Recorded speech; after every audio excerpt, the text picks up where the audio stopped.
Sa gitna ng unos, lumalabas ang tapang at tibay na Pilipino. Noong nananalasa ang Super Typhoon Pepito sa Catanduanes, nag-iwan ito ng matinding pinsala, mga tahanang winasak, kabuhayang naparalisa at pamilyang nawalan ng mahal sa buhay. Sa kabila ng bagsik ng kalikasan, ipinakita ng taga-Catanduanes ang kanilang hindi matitinag na diwa, pagkakaisa at determinasyon na muling bumangon. Alam niyo, dito sa Catanduanes, tao sanay na. Kaya pag pupunta daw yung mga taga-national DSWD, kahit na wala nangyari kasi araw pangalawa at araw, inalilis na. No? Tsaka yung mga tao, nakatawa na. Talagang totoong happy island. Diba kahit na meron sa kuna, meron yung kalamidad, nakasmile pa rin tayo. Ako naman kung ano yung abot ang makakaya, hindi naman natin kayang tulungan lahat, pero yung abot ating makakaya ay sasubukan nating tulungan.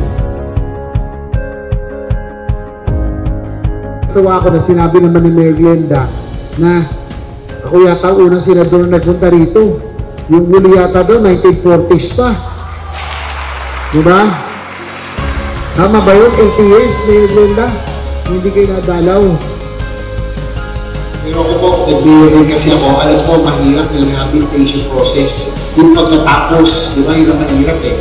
Kaya nga sabi ko, mauna lang po ang lahat, pero doon tayo sa rehabilitation. Kaya gusto ko construction materials. Hindi guys, bukod sa construction materials, hihingi po tayo ng karagdagang tubad para po sa cash forward.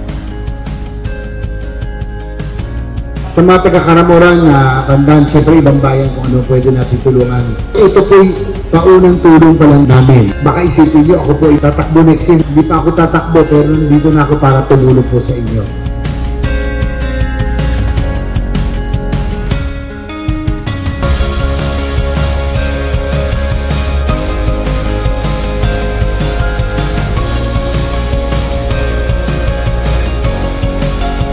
Magtutulong-tulong tayo.